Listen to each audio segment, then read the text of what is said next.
Anime की शुरुआत में हमें बताया जाता है इस दुनिया में दो चीजों का बहुत यूज किया जाता है। पहला है तलवारबाजी और दूसरा है सॉरी ये नहीं, दूसरा है सॉर्सरी। फिर हम हमारे एमसी को देखते हैं जो मस्त पेड़ पे आराम कर रहा होता है।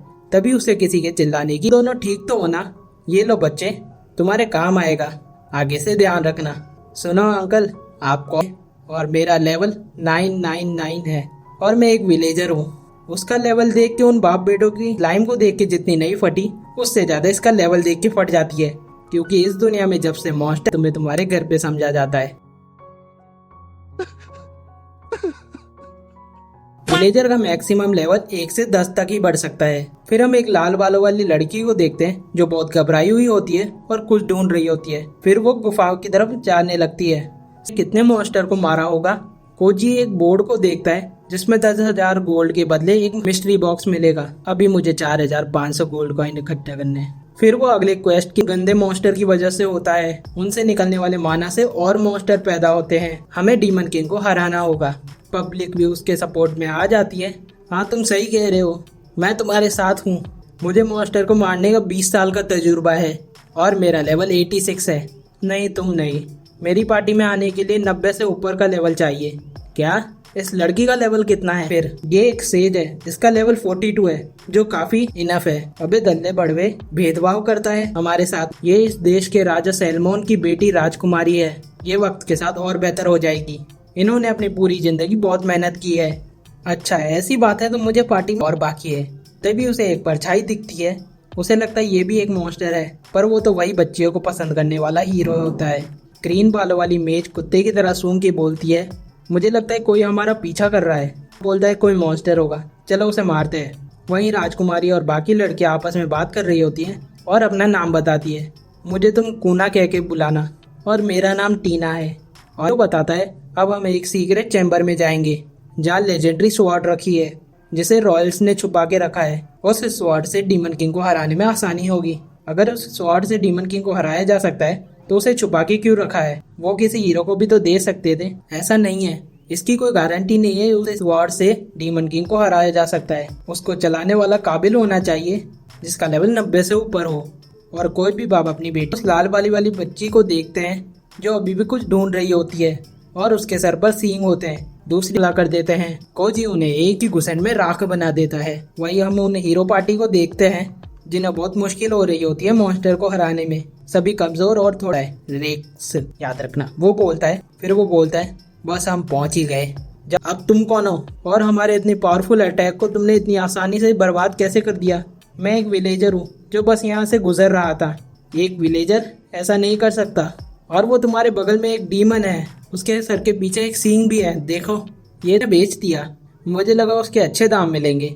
क्या? उस स्वॉर्ड में मरे हुए हीरो जी नॉर्मली बताता है, हाँ वो थी तो बहुत भारी, फिर भी मैंने उसे उठा लिया। ये देखो, अब यकीन हुआ। तुम्हारा लेवल कितना है? मेरा लेवल 99। एक मामूली गांव का गवार इतने लेवल तक पहुंच ही नहीं सकता। ये नामुमकिन है। वो शायद इसलिए क्योंकि मैंने बचपन से मॉन्स्टर को मारा है।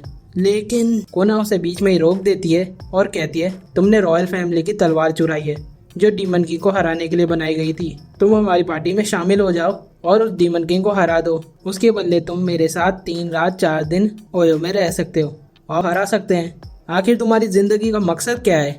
मैं बस सिंपल लाइफ जीना चाहता हूँ। क्या तुम ऐसा कुछ नहीं पाना चाहते जो किसी के पास ना हो? दौलत, शोहरत, यहाँ तक कि तुम मुझे प्रेग्नेंट भी कर सकते हो। कोजी बोलता है डीमन किंग को हराने में मैं विश्वास नहीं रखता, उसने मेरा कुछ नहीं बिगाड़ा। फिर वो उस डीमन बच्ची को लेके वहां से बाहर आ रहा होता है। तभी वो रिक से बोलता है अगर तूने फिर से किसी को गांव का गवार बोला तो तेरी तीसरी टांग काट के तेरे ही मुंह में दे दूंगा। फिर वो उससे प्रपोज कर देती है, प्लीज भैया मुझसे शादी के 1-2 जन्म बाद आना शादी करने, अभी अपने घर जाओ। लेकिन वो बच्ची उसके पीछे ही पड़ जाती है, प्लीज भैया मुझसे शादी कर लो। देखो मैं एक बच्चे से शादी नहीं कर सकता, मुझ पे पॉस्को का केस लगा के पुलिस वाले मेरी जी में दूसरा होल कर देंगे। मुझे हॉट और मोटे संदरों वाली लड़कियां पसंद है। अच्छा तुम ये बताओ उस लेजेंडरी स्वॉर्ड का क्या करना चाहती थी तुम? वो बताती है मेरे पापा की तबीयत बहुत खराब है, कोई हीरो आकर उन्हें मार ना दे, इसलिए तुम मुझसे शादी करना चाहती हो। अच्छा अभी नहीं तो 1 साल बाद या 3 साल बाद करे। वैसे तुम्हारा बापू कौन है? वो दरअसल डीमन किंग है। क्या मतलब तुम उस बुड्ढे की औलाद हो? हाँ लेकिन तुम्हें ये कैसे पता? तुम उन्हें जानते हो? हाँ, बहुत पहले आमना सामना हुआ था उसके साथ। अच्छा, इसलिए तुमने उनकी पार्टी ज्वाइन नहीं की?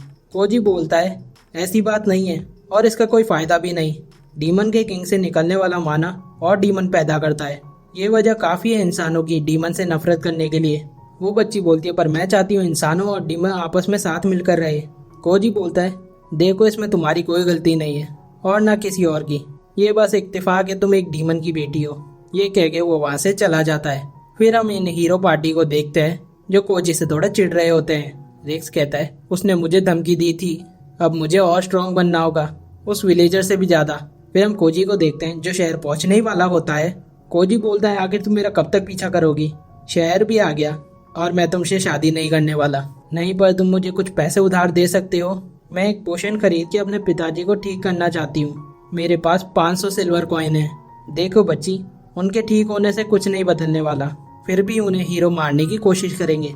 आखिर में तो उन्हें मरना ही है। तुम्हें इंसानों से नफरत क्यों नहीं होती? वो बच्ची बोलती है, मुझे उनसे नफरत करके कुछ नहीं मिलने वाला। कोजी बोलता है, तुम्हारी जैसी डीमन भी ऐसी सोच रखती है। हाँ, और आपसे भी मिलके मुझे अच्छा लगा। मैं इंसानों और डीमन को एक दिन मिलवा के ही रहूंगी। कोजी उसकी ऐसी बातें सुन के दिल पिघल जाता है और वो अपनी जेब से एक पट्टी निकालता है जिसे उसके सींग पे बांध देता है। इस पट्टी से तुम्हारा माना बाहर नहीं निकलेगा, जिससे तुम्हें कोई पहचान नहीं पाएगा। और अब तुम मेरे साथ आ रही हो, मैं तुम्हें वो पोशन दिलाऊंगा। मेरा नाम कोजी है और तुम्हारा? मेरा नाम एलिस है। फिर वो दोनों शहर पहुंच जाते हैं। एलिस बहुत खुश होती है शहर की चमक देख के। पीछे मेरे जैसा दयालु इंसान बोलता है, ओए पुत्र, तेरे को भूख लगी है, ये ले एप्पल खा। एलिस को वो एप्पल बहुत अच्छा लगता है और दोनों बाजार घूमते हैं। कोजी बताता है, तुम्हें जो पोशन चाहिए वो 10 गोल्ड कॉइन के बदले मिलेगा, जिसे बड़े लोग भी सिर्फ साल में एक ही बार यूज करते हैं। अच्छा, मुझे लगा 1 गोल्ड कॉइन में मिल जाएगा। क्या हुआ, इतने में डर गई? चिंता मत करो, मैं दिलाऊंगा तुम्हें। बदले में मैं तुम्हारे बापू के गहने ले लूंगा जो 15 गोल्ड कॉइन के बराबर होंगे। एलिस पूछती है, 5 गोल्ड कॉइन एक्स्ट्रा क्यों? कोजी बोलता है, तुझे घर भी तो छोड़ना है, ये उसका किराया समझ लो। फिर वो दोनों अपने रूम में पहुंच जाते हैं। कोजी बोलता है, यहाँ से बाहर मत जाना, हमें सफर पे जाने के लिए एक साथी की जरूरत होगी। जब मैं लड़ रहा हूँ तो वो तुम्हारा ध्यान रख सके। फिर सीन चेंज होता है और हम काली रात में बड़े से काले कौवे के ऊपर एक कौवा देखते हैं जो बोलता है, मौत की भीख मांगने के लिए तैयार हो जाओ इंसानों। फिर सीन दोबारा चेंज होता है एलिस की तरफ, जो चुपचाप बैठी हुई होती है। तभी दरवाजे की बेल बजती है और वो दरवाजा खोलने जाती है। दरवाजा खोलते ही तो उसके सामने एक दानव खड़ा होता है, जिसे देख के एलिस का सिस्टम हैंग हो जाता है। जब उसे होश आता है तो कोजी बताता है ये उसकी पुरानी दोस्त है। वैसे ये दानव जैसा एक मर्दाना औरत है। कोजी बताता है, ये पहले एक एडवेंचरर थी और इसका लेवल 100 प्लस है। तुम चिंता मत करो, ये तुम्हारे डीमन होने की बात पता चल गई यहाँ आई है और इसका नाम ताको-चान है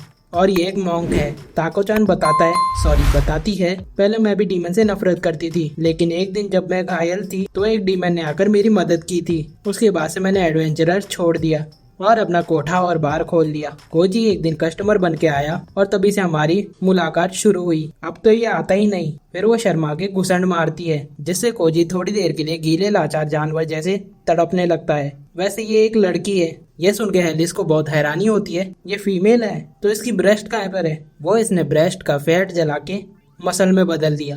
ताको-चान बोलती है, ओ कोजी, ये बातें बच्चों के सामने नहीं करनी चाहिए।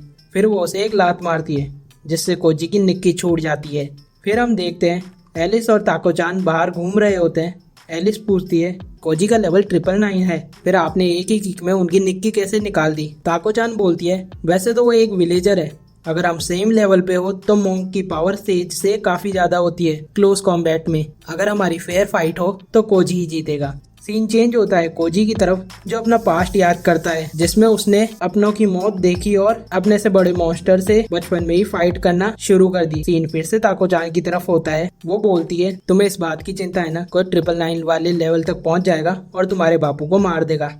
लेकिन ऐसा कुछ नहीं होगा, कोई भी कोजी के लेवल तक नहीं पहुँच सकता, क्योंकि उसने अपने से बड़े लेवल वाले मॉन्स्टर को हराया है। एलिस बोलती है, लेकिन 999 वाला डीमन तो यहाँ पर है ही नहीं, और जिसे मैं जानती हूँ उसका लेवल 500 है। ताको-चान बोलती है, कोजी के अंदर एक खास चीज है, जैसे जैसे हम सफर में आगे बढ़ेंगे तुम्हें पता चल जाएगी। बाकी सारे राज मैं अभी नहीं बता सकती। तभी अचानक वहाँ पर एक धमाका होता है और एक पीला सुअर सामने आता है और आसमान से पीले सुअरों की बारिश होने लगती है। एक सुअर तो कोजी की छत पे भी गिरता है, जिसे कोजी आसानी से उठा के उस कौवे के ऊपर फेंक देता है। इस छत का बिल तेरा बाप भरेगा, चल निकल तू भी। एलिस बोलती है ये सब क्या हो रहा है। ताको चान बोलती है ये कोजी ही होगा, वही ऐसा कर सकता है। कौवे के ऊपर खड़ा हुआ डीमन वो ऐलान करता है सभी इंसानों के ऊपर अब डीमन का राज होगा, डीमन किंग की आर्मी द्वारा। एलिस घबरा जाती है, ऐसे तो इंसान और डीमन कभी साथ में नहीं रह पाएंगे। दूसरी तरफ हम कोजी को देखते हैं जो चिल्लर बीन रहा होता है। फिर वही बात आ जाएगी, जो गरीब हो ना आदमी, यो साला अपनी आदत से गरीब हो। ताको चान और एलिस कोजी की तरफ जा रहे होते हैं। एलिस अचानक से रुक जाती है। क्या हुआ? ये वही लोग हैं जिनसे कोजी ने मेरी जान बचाई थी। रिक्स लाइटनिंग स्ट्राइक से एक कौवे को मार गिराता है और बाकी सबसे बोलता है मेरा साथ दो डीमन किंग को हराने में। रिक्स फिर से लाइटनिंग अटैक करता है पर बीच में कोजी का सुअर आ जाता है। रिक्स बोलता है हमारे काम में टांग मत अड़ाओ। राजकुमारी बोलती है तुम्हें पार्टी में शामिल नहीं होना और अब हमारे बीच में आ रहे हो, कहीं तुम भी डीमन किंग से मिले हुए तो नहीं हो। कोजी बोलता है अगर उन्हें हराना है तो एक बारी में हराना होगा। क्या करोगे जब वो डीमन इनके सर पर गिरेंगे तो? और ये तीर कमान से डीमन को मारोगे? और वो बंदा पीछे हाथ में बेलन लेके क्यों खड़ा है? तुम्हारा ये प्लान बकवास है। तभी वहाँ पर ताको चान और एलिस आ जाती है। एलिस शर्मिंदा होती है इन सब के लिए। कोजी कहता है कोई बात नहीं, क्या तुम उसे जानती हो? हाँ, उसका नाम मेनोस है और वो मेरे परिवार की पीढ़ियों से सेवा करता आ रहा है। वो ना उसे पूछती है तो अब हम क्या करें उन्हें हराने के लिए?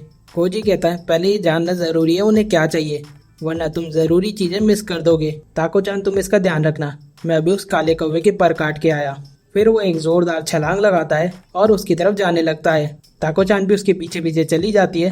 दोनों ऑरा फार्मिंग करते हुए स्टाइल में उड़ रहे होते हैं। तभी ताको चान उसे अपने पैरों से पुश करती है जिससे रॉकेट की स्पीड से कोजी उस कौवे के ऊपर पहुंच जाता है। कोजी बोलता है क्या हाल, घर में सब ठीक है ना बेटे, तेरे अब पर कटने वाले हैं। इसी के साथ ये पार्ट यहीं खत्म होता है। कमेंट में इसका सेकंड पार्ट लिख देना और ये भी बताना तुम्हें ये एनिमे कैसा लगा। मैं इसका सेकंड पार्ट जल्दी लेके आऊंगा तो सब्सक्राइब जरूर से कर लेना। न्यू चैनल देख के सब्सक्राइब नहीं करते लोग, पर तुम ये गलती मत करना। अभी के लिएあらあら、さようなら。